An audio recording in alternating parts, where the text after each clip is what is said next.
On this episode of MythBusters, Fly, fly, that's it, come on, fly. high flyers Adam and Jamie get caught up in a tall tale from the world of physics.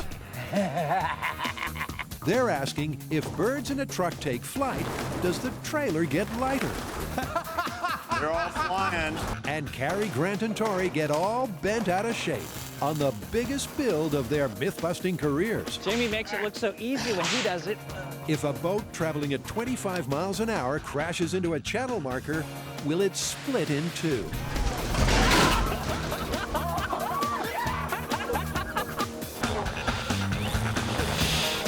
Who are the Mythbusters?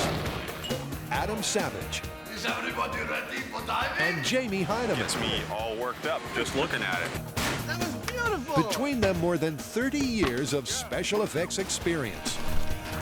That was heavy. Joining them, Grant Imahara, Are you feeling lucky, punk? Tori Belleci, Somebody order some exploding pants. and Carrie Byron. High explosives and electricity. Woo! They don't just tell the myths, they put them to the test.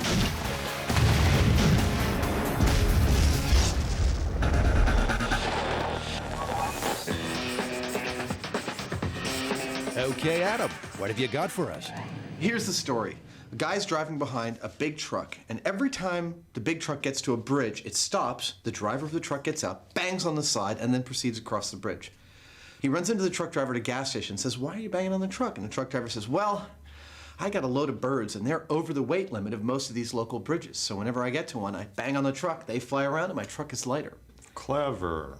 So the myth for us is, if you're driving around with a truckload of birds and they take flight, is your truck lighter? So the question is, will a container full of flapping, feathery friends lighten the load? For years, this simple concept has had big-brained boffins baffled. On campus, it's a conundrum that's frazzled physicists, not to mention the furor on the fan site. Sounds like a job for the Mythbusters. Should we start small or should we go for the whole enchilada all at once? Well, obviously, eventually we're going to need a truck, but I think we can start right now by going out, catching a bird, building a chamber, and seeing if it weighs the same when the bird is sitting in it as opposed to when the bird is flying in it. Okay, well, I got some pretty sensitive scales downstairs and I can probably dig up a net somewhere. Let's do it. All right. For this myth to take flight, our dynamic duo have to land some pigeons. And in a scene straight from Hitchcock, the birds appear from nowhere.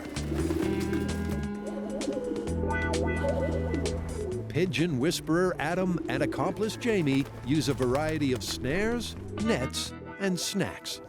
Birds will be too fat to fly. But their pigeon stalking comes to zero, and they realize they need some help. Enter Kate Martin, pigeon wrangler. Brought you some pigeons. Awesome. Come on, you guys. 2 pigeons in an official pigeon carrier. Look at that. Finally, Adam's all pigeoned up and ready to begin small-scale testing. A clear plastic chamber will double up as a truck trailer, and when activated, a vibrating floor will encourage the pigeons to take flight. But this is your gig, Adam. Why don't you take us through it? I've got my bird flying chamber here. It's got a closed top. The bottom is a screen, which I can vibrate by plugging it into this battery. The whole thing is standing on top of a very sensitive scale.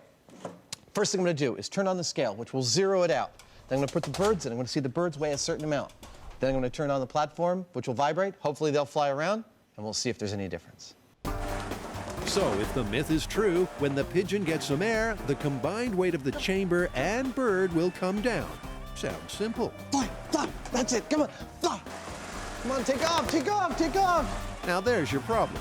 The bird just ain't flying. I don't blame him, I mean, because it's You not can like... barely get a full wingspan in there. Yeah, you know, he's running into the sides. Maybe we need to build a bigger chamber. So plan B is a bigger chamber and better motivation to fly than a vibrating floor. What have you got, Jamie? My current favorite is thinking about setting up a weed whacker-like affair, and we could put like a half a dozen motors so that there's just it's just kind of whizzing around. I mean, I can't imagine this would hurt them. I mean, you could, it doesn't hurt you, right? No. For our animal-loving viewers, let's be clear. Adam's pain threshold is way below the pigeon's. So if Adam's okay, the bird will be too. All right, so if you haven't been paying attention, my first attempt at the small-scale pigeon experiment did not work because the chamber was too small and the pigeon didn't want to fly. I have fixed those problems. I believe I'm going to hang this, use a different pigeon annoying technique, and I'm using a bigger tank so he can actually fly around. I feel like calling this guy Jackson for some reason. Now, I have a nephew whose name is Jackson, and I have another nephew whose middle name is Jackson. He doesn't remind me of either of them. Okay, Jackson, you're up. Now remember, all you gotta do is what you were born to do. Fly. Freaked me out, but it's not doing anything to him. Come on, come on, come on, Jackson, come on, come on, come on. Boom, boom. That's pigeon for fly. It's also desperate because if they can't get Jackson to take off and stay airborne, this myth is grounded.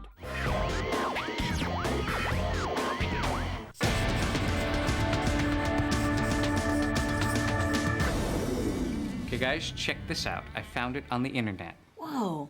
Is that photoshopped? Apparently not. And supposedly the boat hit the channel marker at 25 miles per hour. Seriously? That's split up the middle, like what, 15 feet? 17 feet, actually. Ha! You know what I see in our near future? Yeah, crashing boats. Absolutely. This tall tale of hijinks on the high seas has two halves, literally. We know it happened because it's been well documented, but the myth is in the details. Apparently, in this watery fender bender, the boat bifurcation occurred at 25 miles per hour. Fact? Or has someone got their facts bent out of shape? So what's the plan? All right, this is what we do. We rent one of these speedboats, we take some insurance out, and we crash it into a channel marker. And we tell them we're going 25 miles an hour. Exactly. Okay, why not? Well, the $350,000 price tag and a bad rep with insurance companies is why not. But all is not lost. Down at John Beery Yachts, our trio of thrill seekers get the opportunity to experience the power behind the powerboat. And Sean, their high-speed chauffeur for the day, has even heard of the myth. So the myth that we're working on here today actually came from the internet. There's this photo going all over of a sports performance boat, not yours, but one sort of like that, that apparently was going 25 miles an hour and bifurcated itself on a channel marker 17 feet deep. Now, do you think that's possible at that kind of speed? In my opinion, no. The photograph that I viewed, that boat had to have been traveling at a much greater rate of speed to do the damage that I saw. Well, with a top speed of 150 miles per hour, faster we can do. But unfortunately, someone is going to quite literally miss the boat. Rochambeau. Odd man out. You're in the chase boat! You gotta be kidding me! With just room for two, it's all but one aboard. That is loud! It's really loud. It's not like a quiet sport, is it? With engines and hearts racing, Grant discovers his voice hasn't broken. Okay. There aren't any seatbelts in this thing, are there? With the speedo approaching 100 miles an hour, no wonder Grant's nervous. Wow. Great. Are you trying to hold my hand? No, I'm just trying to hold on to something. By now, the guys at Donzi Performance Boats have realized Carrie and Grant can't afford the fuel for this trip, never mind the boat. And this myth investigation is anchored at square one. The MythBusters are trying out for CSI. That's Crash Scene Investigation. They're asking, can you bifurcate your boat in a collision with a channel marker? The only evidence they have is this photo and accompanying reports that the boat was traveling at 25 miles per hour. To find out if this is possible, our team want to replicate myth conditions and impale their own boat. But with a brand new boat way out of their price range, our crack team of researchers has found the bargain of a lifetime. This is Not gonna too be. many holes? No, this is gonna be great. No, I think it's perfect. Yeah. Do you think it's seaworthy? I don't know if it's seaworthy, but it's definitely crash worthy. We got this boat for a bargain. It was only $1,500. We're talking about boats that can be up to $350,000. So we were a little apprehensive about when it showed up, what it was gonna look like. Turns out it's amazing. The structure is perfect. It may not have an engine, but we'd have to take that out anyway. So we're really, really excited. No wonder Carrie is excited, because with the full-scale boat dry docked in the MythBusters Marina, the team can move on. And first up are some small-scale crash tests. And this 1/10 model is a great starting point. Oh, I love this boat. It's my favorite boat. I don't want to crash it. Okay, we need to crash these boats over and over. I need to make several of them. So I need to make a mold of this particular model boat. I'll make a silicone mold. I'll paint silicone over this in 2 halves, make a mother mold on top of that. Then I'll be able to pull it apart and lay up any material I want inside the mold. Done. Okay.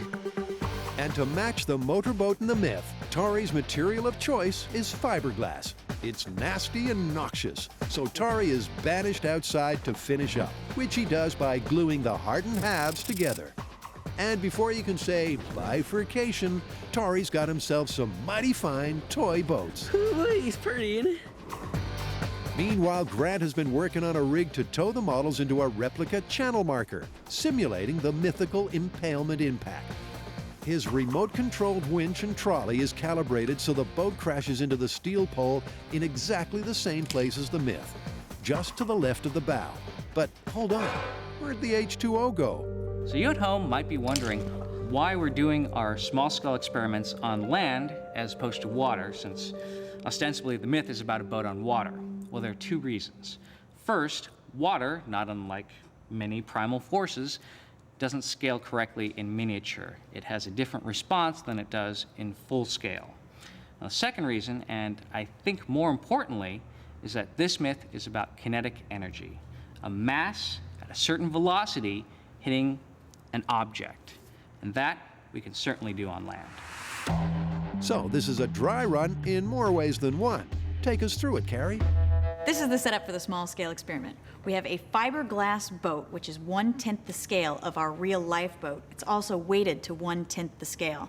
It's sitting atop a trolley that Grant's created with a smart wheel so that it can correct itself all the way down a long cable, which is being pulled through a pulley into a channel marker, which is set stably into the ground. The entire thing's being controlled by a winch, which Grant can remote control from this end, and hopefully in the end we'll have a perfect bifurcation as it crashes into that end of the shop.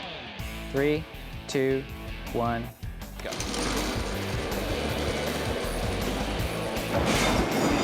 No mythical split, just a glancing blow. Well, the boat's intact. And with everything to scale, there's only one thing for it: more speed. Should we ramp it up? Sure.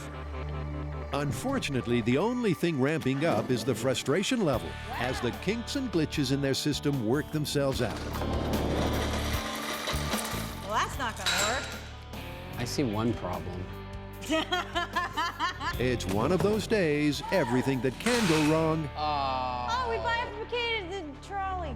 goes wrong.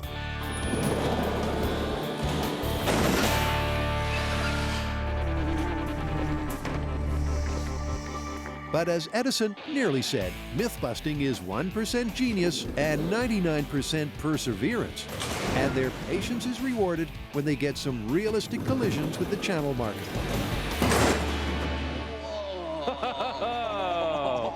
That was cool. But despite increasing the speed, the impact and resulting damage peaks at glancing blow. Oh, that was cool. But Grant's frustrated, and his OCD kicks in. That's obsessive crash disorder. He wants to see some damage and hands Tari a challenge. I will give you $5, and if you can ram this into the channel marker and break it. Ooh, $5? I'll give you $10. That's a whole week's salary, and Tari can't resist. $10. Okay, so it can be done. And the team suspect the angle of attack was key. Like in the myth, Tari was aiming to the left of the bow, and he adds a turn into the pole. If it can do right. it like that, that shows me maybe the turn is the way to go. Let me try it again, just going straight. and see what happens. With an attempted head-on collision, it's back to glancing blow. And with that discovery, the small-scale tests are back on track. To be sure, Tori once again adds that last-minute twist. And what do you know? Well, that tells us a lot. It tells us it's better to hit the marker at a turn as opposed to just going straight into it. Finally, a result. But it's been a long and frustrating day, and Carrie and Grant feel the need to let off some steam.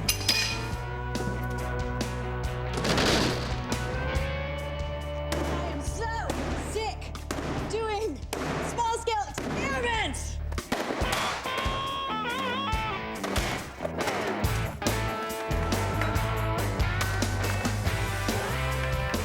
Pete Townsend, eat your heart out.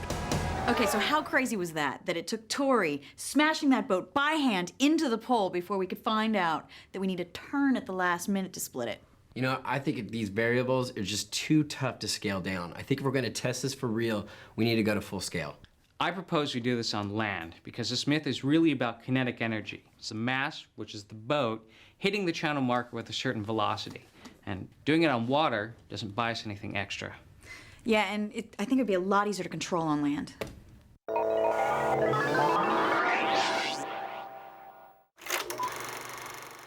Among top-level physicists, it's a fundamental question with a hotly debated answer. If the weight of a truck full of birds is X, when the birds take flight, is it now X minus the weight of the birds? That is, does the truck get lighter? Adam and Jamie's first foray in this myth fell flat, so it's time to look outside the box. Cue the aerodynamicist to speak some geek. We need your help. We've got a story that's come up that we're testing right now. It is a question that is all over the fan sites. It's if you're driving with a truckload full of birds and they take flight inside your truck, is your truck actually lighter while they're flying around? That's actually a very often told physics urban legend. Can you tell us something about the mechanics of flight that would apply to this? I mean, we know birds flap their wings and there's lift involved, there's downward pressures. What's going on here that we need to be focusing on? Well, the basic premise of all flight, whether it be a helicopter or a plane or a bird flapping its wings or just even gliding, is that it takes air and deflects it downward, and the downwards force on the air will in turn cause a reaction force upward that will help lift whatever the object is against the force of gravity. Wait, a helicopter and a bird are actually using the same physical principles to fly? Absolutely. It all comes down to Newton's laws. So let's get this straight. To get airborne, you push down on the air beneath you hard enough to lift your own weight. And because the principle works for birds and helicopters alike, Jamie and Adam have an idea, which means the pigeons get a break. Pigeons are what the myth is about, but pigeons sometimes don't do exactly what you want them to do. So we figure that a similar sort of a thing that might show the same phenomenon, if there is one, would be a little helicopter that we can control. But it's not as simple as that. Flying a chopper in an enclosed space creates turbulence, making it hard to hover. So to run the bench test, Adam's built this rig, which will allow it to lift but keep it centrally tethered at the same time. Excellent. 52.0. 52.6. Adam has measured the weight difference of the container with and without the chopper. Now, the question is, when the helicopter takes off, will the chamber get lighter? Hey, look, lift off! We got lift off! Look at that! The scale is not changing. 52.6, 52.6. Dude, that's liftoff. I so did not expect this rig to work. All right.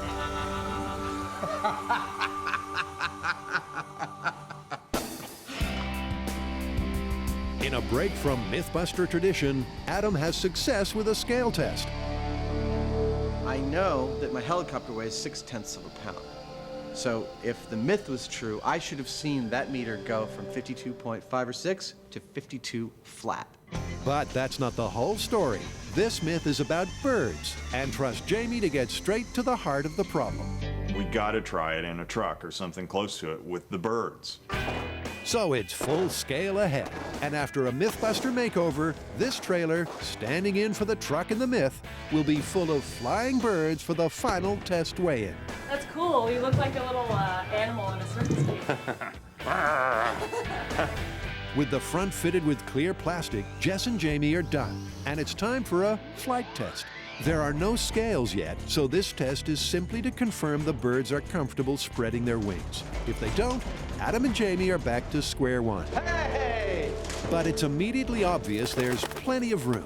So, final prep on the big rig begins. The flight motivators go in first. These rotating foam tubes are supposed to keep the pigeons in the air.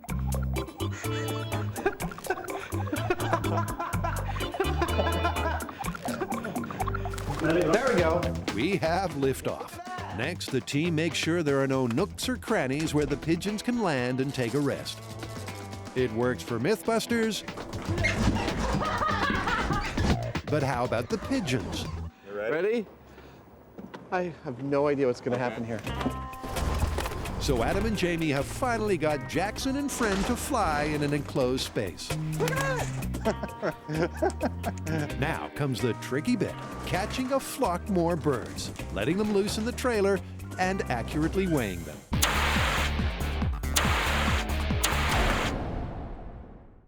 The story of the bifurcated boat has brought Carrie, Grant, and Tori close to breaking point. And to prevent this parable of split personality from sinking without a trace, it's land ahoy. With the decision to move on to terra firma, the team is on firmer footing. Because by supersizing their crash test rig, they have a ready-made plan. As before, the reinforced channel marker is at ground zero. Grant's winch system will be replaced by a tow truck, and the boat trailer, modified with a smart wheel, will steer accurately towards its date with disaster. But there's one final piece of the plan, how to get that last-minute turn. If we learned anything from our small-scale tests, I think the turn is probably one of the most critical things. So there has to be some way for us to steer it into the channel marker at the last second. To get the boat to turn where we want it, maybe we could do is make a set of smart wheels at the front of the boat, and this will steer the boat wherever we want it to go. And then what we could do is put like a crossbar here, and we'll put a post in the ground, so when this bar hits that post, it'll turn the wheels into the marker. Cool. Sounds good. So it's a done deal, and the newly named Mythity Split ups anchor and ships out. Say goodbye to the Mythity Split. Its port of call, a familiar dockside destination with an impeccable MythBuster pedigree. We're back here at the Alameda runway. This is the site of some of our more famous myths. And in fact, I'm sitting on the X right here, which is going to be our channel marker. It's also the spot where our compact in the end smashed into each other. Hoping to match that spectacular smash with a big bang of their own, the team embark on what's to become their toughest build ever. Bueno! That's Spanish for good. Carrie and Grant begin by raising the channel marker into position. Now that we have the pole in place, the next step is to weld around the bottom of the pole to hold it in place to the plate. Then we're going to lay that heavy girder to the back of this pole and then triangulate railroad track to it. So it's going to be completely stationary and not going to move when we smash the boat into it. I'm just excited we got the pole in place. I'm gonna do my pole dance. Not what you expected, huh? While Grant and Carrie have been cranking up the heavy metal, Tori has been trashing his trailer and adding the smart wheels. Now they can steer with a single cable tow, and when the hull of the Mythity Split hits the channel marker, the trailer won't be in the way. Finally, he adds these 55-gallon drums, which, when filled with water, will weigh the same as the missing engines. This whole myth is about mass moving at speed. So it's important that we have the correct mass as we're moving at the speeds that we're going to test. Meanwhile, Carrie and Grant are making triple sure the channel marker stays put when the mythity split hits.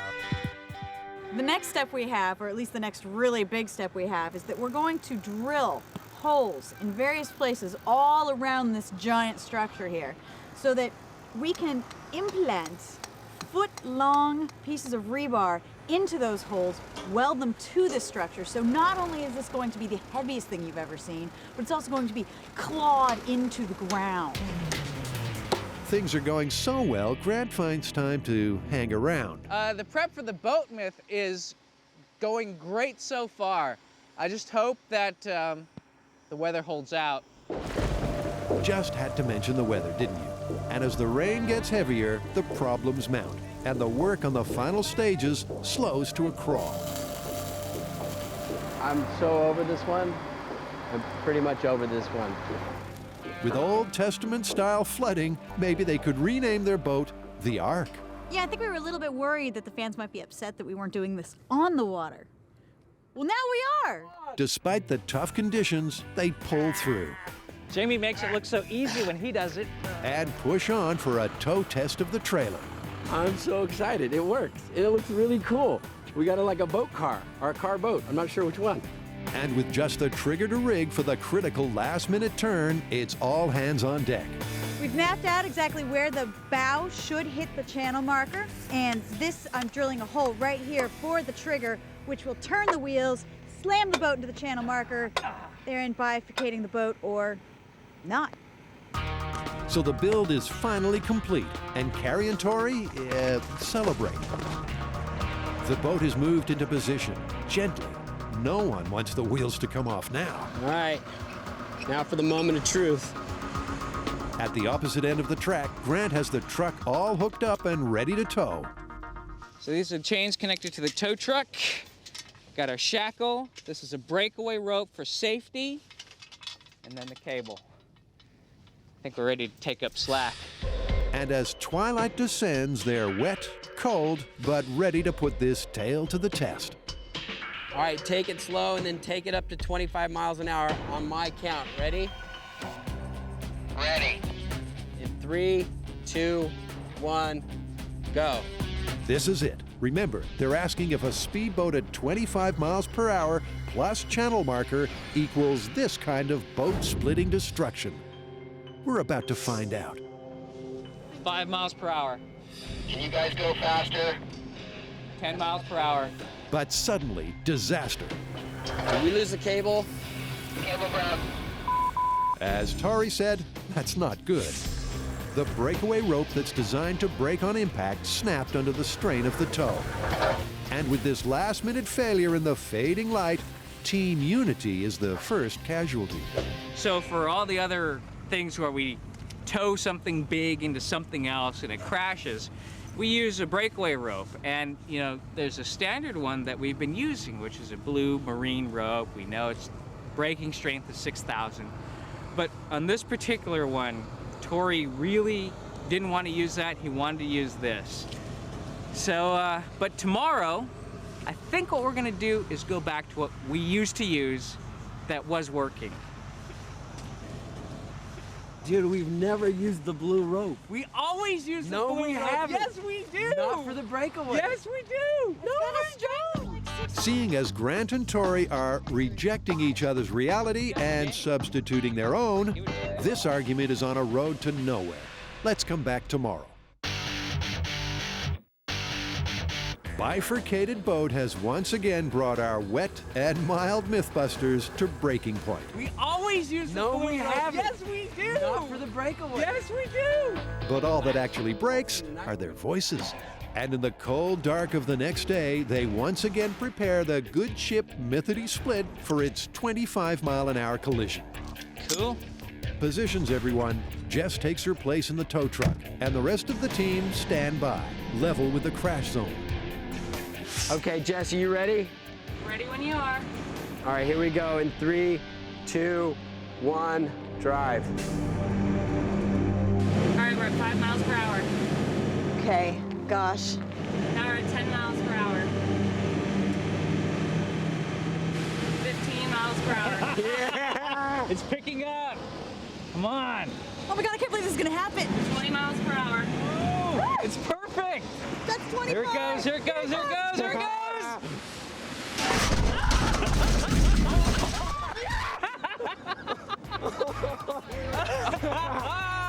Wow! It's beautiful. It hit it right on target. Great job, you guys. Well, the rig worked. And big things hitting big things always equals happy MythBusters. Look how much damage it didn't do to the channel markers. Yeah! Oh. But look at where the trailer is. It totally turned. It turned. It worked. 25 miles per hour, you can see it for yourself. No bifurcation. I guess the story might not have happened exactly as it was reported.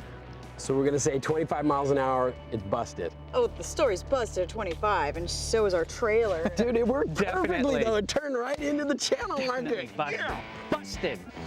So, busted is the unanimous verdict. And a closer look at the boat reveals no evidence to the contrary. Whoa. God, this is some serious damage, but no bifurcation. Yeah, look at it. Look at that, you guys. It definitely indented, and it did do the turn. It did do the turn exactly as we predicted.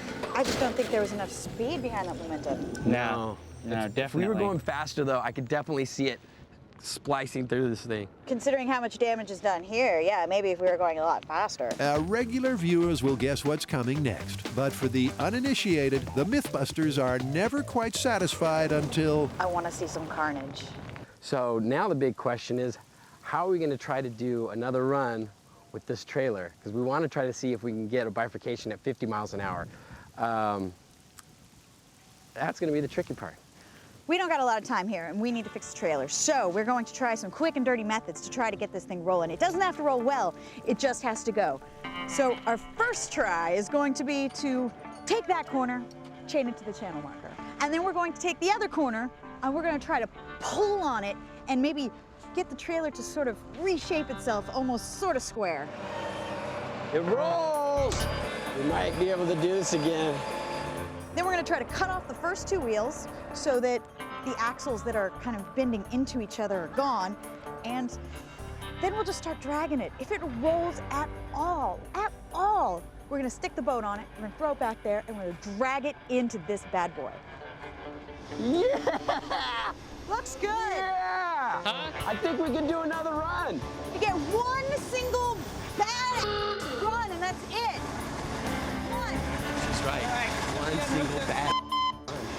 The prospect of high-speed carnage does wonders for the morale.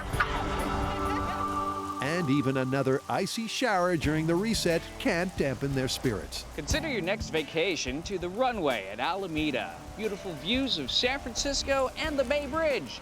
Plenty of space to stretch out and smash big things into other big things. Rain? We got plenty of it. So call your travel agent. The runway at Alameda. Okay, escape plan, same as last time. If the boat's coming at you, run. All right, so we busted the 25-mile-an-hour myth. Yep. So let's do this one. All right. Count it down. Jess, you ready? I'm more than ready. All right, on my countdown. Ready in 3, 2, 1. The question is a fan site favorite. If the birds in a truck take flight, is the truck lighter than when the birds are at rest? To answer, Adam and Jamie have weight on their minds. The more I think about this, the more I think that not only do we need a really sensitive scale, but we also, well, if you think about the birds moving around in this truck, they're going to be shifting the weight of it. It's like, you know, you or I dancing on a bathroom scale. It's not a consistent weight. So we want to be able to graph the weight of this thing as it changes. We want to be able to look at the final thing as like points on a graph over time. Well, you know, there are these things called load cells. They're an instrument that detects pressure, and maybe we could use those as a sensor that we put in each corner of the truck body and plug them into a computer. In fact, and now that I think about it, there was this company that approached me some time ago that has a computer that's made to take like 16 sensor inputs. It could easily take the load cells as inputs, and they probably could graph it any which way we want. Yeah. That's perfect. Why don't you call those guys and I'll get on finding us some load cells. Okay. Hey, Adam, how about this one? This is going to be what weighs our truck. This is a load cell. We're going to put one under each corner, and as the trailer sits on this piece of metal will bend a little bit. That bend will be registered by a crystal on the side here, which will output a change in voltage through this wire that will be read by our computer and output as points on a graph over time. It measures up to 500 pounds down to a sensitivity of like 1/10 of an ounce. It is perfect for our needs. And with this computer collating that info while providing a real-time graph of the changing weight of the trailer, Grant's inner geek gets out. Sweet. Now, all they need is a bunch of birds, and Jamie, undaunted by their recent failure, has a cunning plan. I figure Jackson can be sort of a stool pigeon, I think they call it. And because that's a good solution, I think. If he gets a bunch of visitors, we'll have a bunch of pigeons. All right? I love it. I think it's great. Good luck, Jackson. Surrounded by bird feed, Jackson settles in for the free buffet. But once again, the local pigeons are just too smart. So the undaunted Jamie has been daunted. I'm giving up. And the only bird brain in a net is Adam. We're not defeated by the task of catching pigeons. Even though it's not critical to this myth, it's a point of pride. We're going to catch some pigeons with MythBusters' invention. And I think it's going to be a web shooter. It's the motto MythBusters live by. If it's worth doing, it's worth overdoing. Jamie and I have discussed various plans, and I think we're going to build something similar to a potato cannon of plumbing parts made into an air chamber with an electrically operated valve and manifold that spreads 4 tennis balls with this net between them around our unsuspecting pigeons. You ready? All right, I'm ready. 3, 2, 1.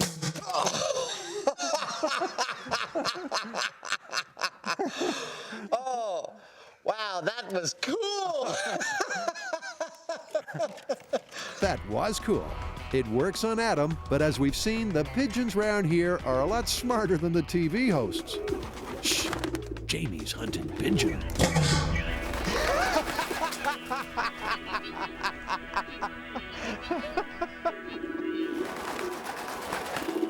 Now listen, I know that there are many tried and true methods for catching pigeons that are quite simple, and I know that you're going to email them to us.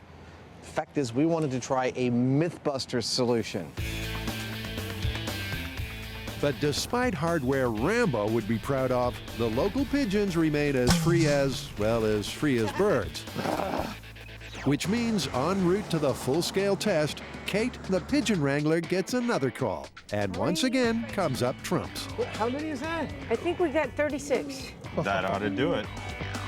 With the birds taken care of, Adam and Jamie can concentrate on setting up. And the abandoned naval yard is just perfect.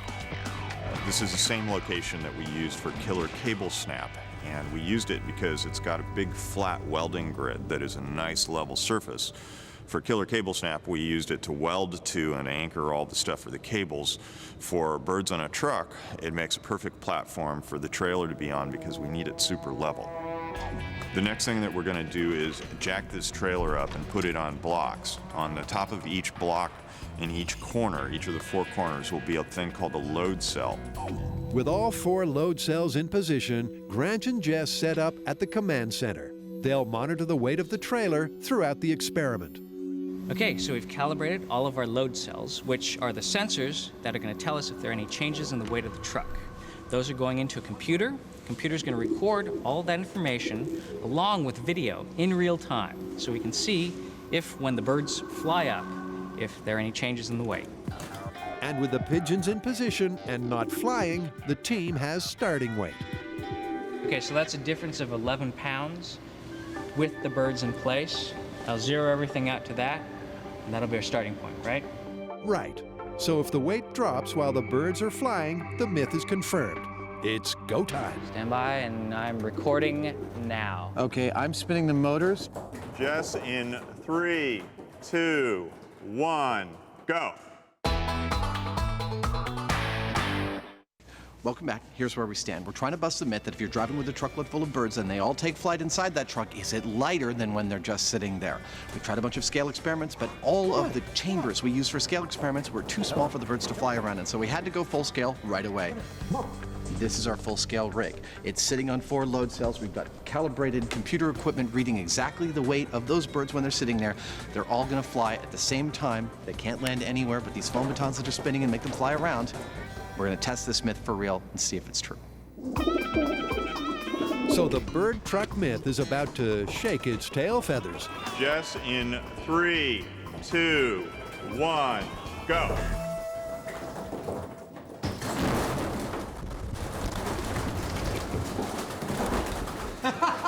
They're all flying. It's beautiful.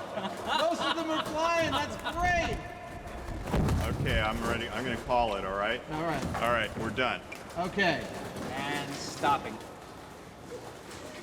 Woo! That worked better than I thought it would. They all flew for like a good maybe 15 seconds. That's great. And the high-speed camera captures the moment. All the work we did is to get this shot that you can see them all flying and be weighing it all at the same time. It's just stunning. Yeah, it's all there, and this is synced with what's on the computer. This is great. Good job, you guys. Nice work. Awesome. But getting a truckload of birds to fly isn't the point. The question is, does the trailer get lighter? So there's no difference when they were in the air. No, but you can see minor fluctuations happening very quick. But Well, what I see is the fluctuations have about the exact same amplitude both above and below the 0 point. I mean, it's a noisy signal, but here it's clear there's no difference. Yeah, that's great. Dude, that is beautiful. And although the data is quite noisy, which of course it would be with so many variables of 20 birds, it proves that the birds on a truck do not change the weight of that truck in any significant way. So the myth is busted, but Jamie and Adam still aren't quite satisfied. I think we busted this myth with the pigeons flat out. The data looks beautiful, but it's a bit noisy. This helicopter is going to be a very clean and stable signal. We should be able to see it on the graph much more steady than we see the birds. And this is the nail in the coffin for this myth. If we see no change in the weight of the trailer with a helicopter in it, it's busted again and once and for all. Stepping up for the tricky task of flying the remote-controlled chopper is M5 shop assistant Chris. And his boss Jamie is full of encouragement. Chris is well motivated to not crash the helicopter. It's a fairly expensive helicopter, so it'll just come out of his pay if he does any harm to it. Either that or I'll fire him. With thoughts of unemployment crowding his mind, how could he fail? Chris, we're ready to go when you want. Get that thing just a foot off the ground. Okay. Come on, baby. Whoa! Did you get a reading? Hold on. We're gonna have to take a look. Can you kill it? Unsurprisingly, that brief, disastrous flight doesn't yield any results. Dude. All right. Why don't you go back to the shop and get your other helicopter, and we'll try and get a reading off of that one. Let's try another one. Yeah. Chris, despite Jamie's ominous silence, believes he's still employed and soon returns with his own model chopper.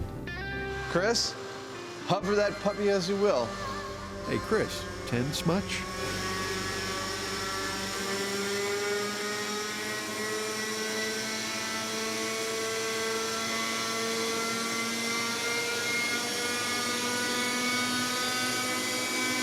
It's off.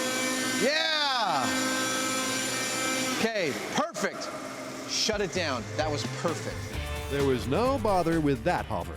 But what about the results? It's off the ground. And the line's stable. The line is totally stable. And then when it gets back down. Give me some, man. That is beautiful. Perfect.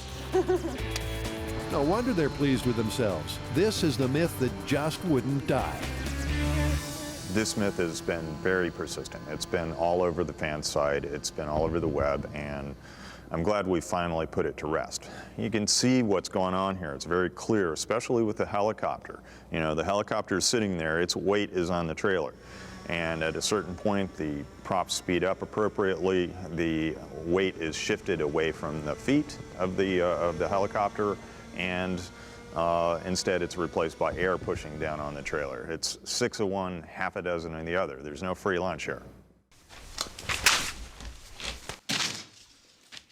Busted. Totally busted. Well, I thought we did a great job of it. I mean, the rig worked really well. Do you think this is going to somehow curb the furious debate on the fan site? Of course not. Yeah, I bet it won't either, but man, this is the final word because nobody else has ever gotten 20 birds flying simultaneously in a truck while weighing it every 10th of a second in your face. It's busted. It's busted.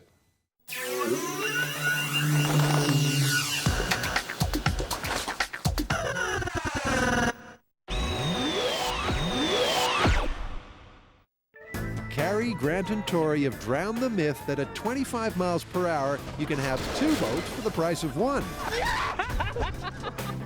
But it wouldn't be MythBusters if the team didn't ramp it up in an attempt to replicate the results. So we've already busted the myth. Bifurcated boat, 25 miles per hour into a channel marker, it's busted. But that's not what this is about. This is about actually splitting the boat in 2. So we set up a tow cable on each side of the channel marker. We're going for 50 miles an hour, and we're going to get this boat to split. Absolutely. All right, on my countdown. Ready in 3, 2, 1.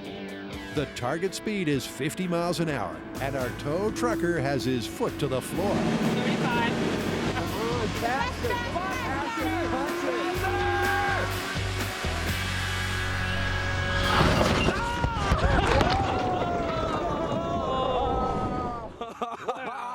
Well, it didn't bifurcate, but it was still pretty cool. Once again, the mythity split didn't. As per the myth, contact was just to the port side, but despite the increased speed, the result was still only a glancing blow. The way these are made is very, very strong. It's beautiful. It's not likely that something is going to split down the middle.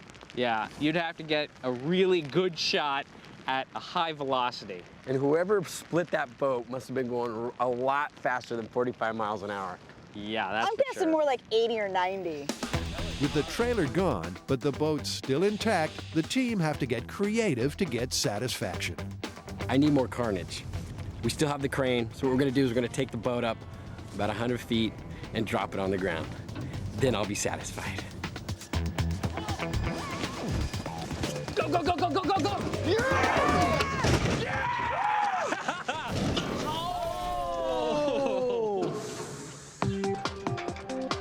Oops. I'm thinking that went down like a lead balloon with the crane driver. We are in so much trouble. Not yet. Yeah, we're kind of in trouble. A little trouble. Yep, I wouldn't want to be the one to tell Jamie. Whoa! Oh! Dang! Okay. Well, as Adam would say, there's your problem. Did we get insurance on this truck? Anyone? All right, I know we didn't get bifurcation, but crashing that boat into the channel marker, that was cool. I mean, we have a picture, we have a police report, and we know this kind of damage is possible. Even at 45 miles per hour, we couldn't get that kind of damage. So unlike the boat, this one's busted? Busted. Busted.